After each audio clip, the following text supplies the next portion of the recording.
Welcome to Take It from the Iron Woman. My name is Susanne Müller, your host and the Iron Woman. This podcast is about empowering yourself and others to make real changes in the world.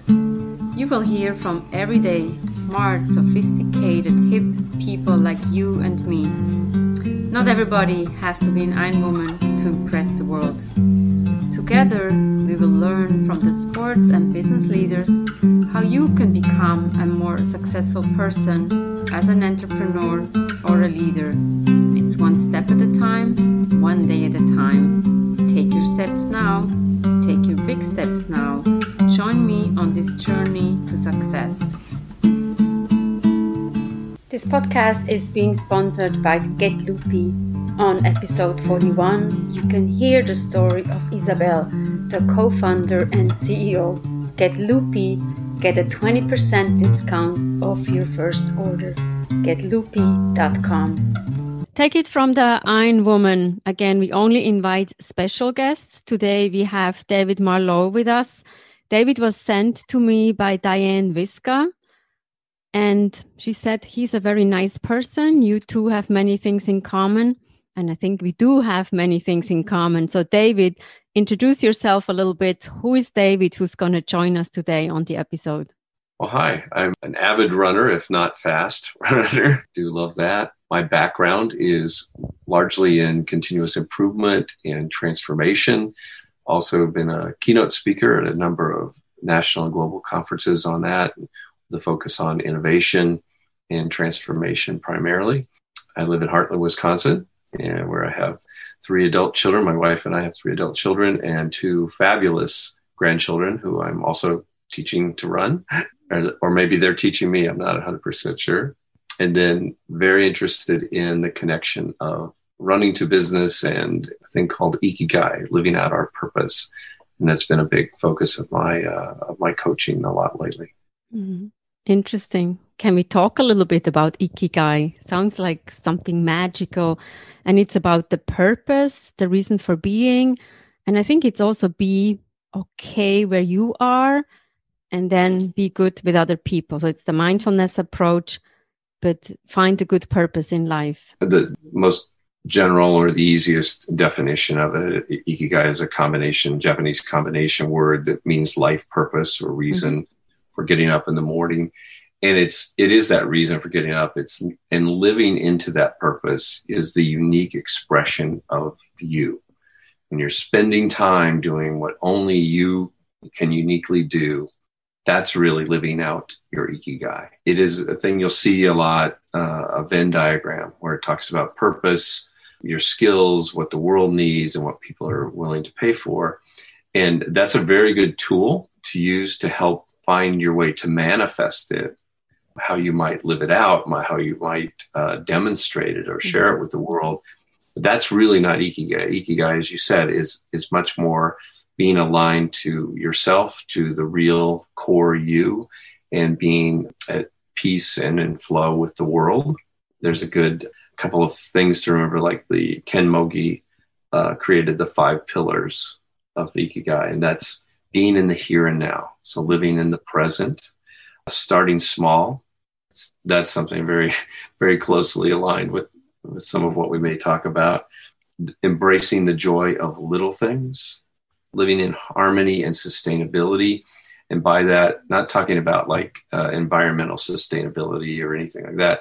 It's more your own sustainability. So if you're working 80-hour weeks and not eating right and not getting exercise, you're not sustainable in that way. And you're not living in harmony with the way your body was intended or your relationships, that kind of thing. So that's what the harmony and sustainability means. And then finally, releasing yourself to be you. You know, I talk about it in the deepest sense. If we are really living out the best ourselves, that's our one and true calling, right? It's one that everybody has, but it's unique to us at the same time. I like what Fran Lebowitz, the writer and photographer, she said, it's very psychically wearing not to write. So she's a writer. Mm-hmm. I mean, if you're supposed to be writing, So if that's what you're to do and you're not doing that, it's your calling. It's your calling. And so not only are you not energizing yourself by doing it, you're wearing yourself down by not doing that. Mm-hmm. That is the importance of Ikigai, and one reason why I make that a central part of my coaching and teaching. Mm-hmm. And Oscar Wilde says, be yourself, everybody else is already taken. I think that's how much clearer can it get. But then on the other hand, when we look at the world, people like to copy others, or, copying is okay, but put in your own energy into what you want to do. And I like what you say, like start with the small things.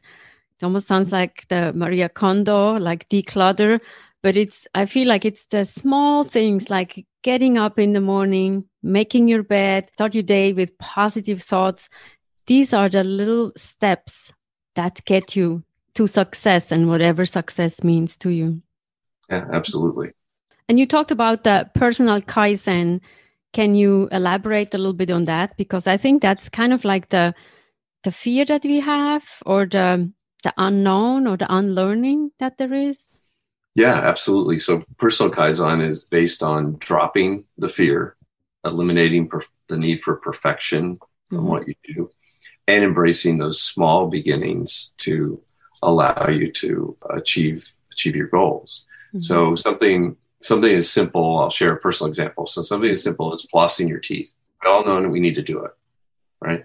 And I was told more than once by my dentist I needed to start doing it, or I was going to suffer some consequences. And just thinking about flossing my teeth every night before I go to bed for the rest of my life just seems like such a big thing. And so I applied personal Kaizen to it. And I said, okay, I'm going to buy a thing of floss. That's all I'm committing to doing. And I literally did that. Mm-hmm. I bought some floss and I put it in the drawer. And a couple of days later, I said, all right, I can do one tooth. What the heck, right?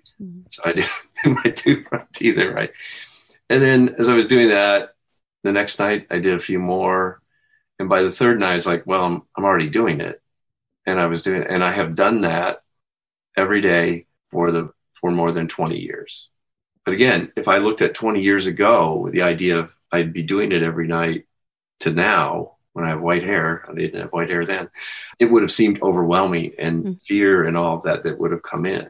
Mm-hmm. So it's setting yourself up and seeing those small incremental things that you can do that would allow you to reach the goal without the roadblocks that we all mentally put in our way. When we listen to your story, everybody might think like, why is he only flossing one tooth? That gives us a sense of like, if we only do one, it's so easy to do all of them, and it creates a routine, a habit. And the book, The Atomic Habit, says if you change 1%, that might change many things. And we all know it takes 66 days to change a behavior, or maybe longer, and the 10,000 hours. So it's all about starting out with small steps. And I feel like a lot of people, when they read biographies of, Steve Jobs, they think like Steve Jobs was born like this.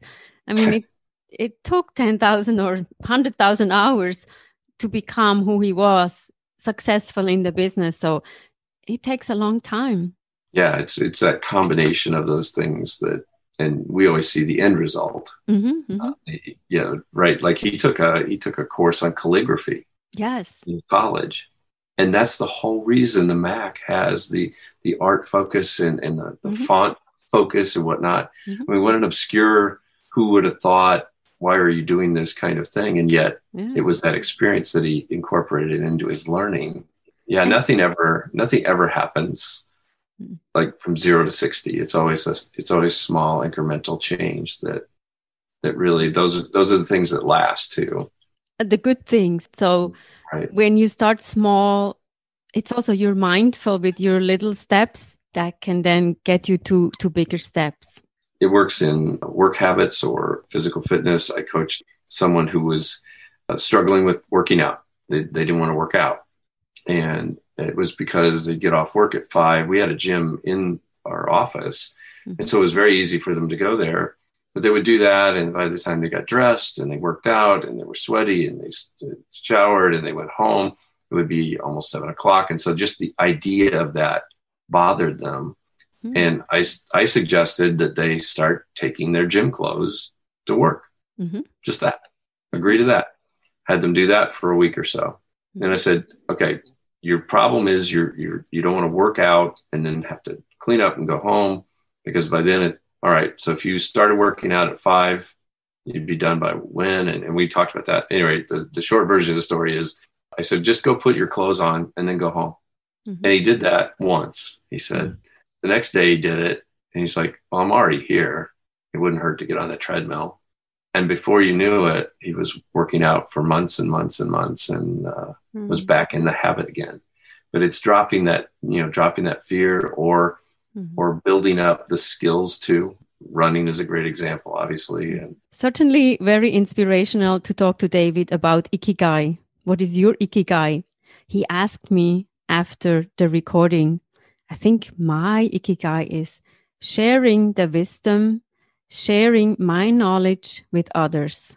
What is yours? Let's talk about it. Take it from the Iron Woman. We have episodes every Monday, every Wednesday. And don't forget to order Get Loopy.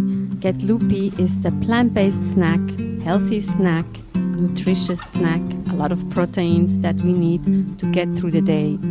And Take It From the Iron Woman is also a book that is available on Amazon as an ebook or a paperback. Don't miss out. Talk to you next time. Take It From the Iron Woman. Thank you very much.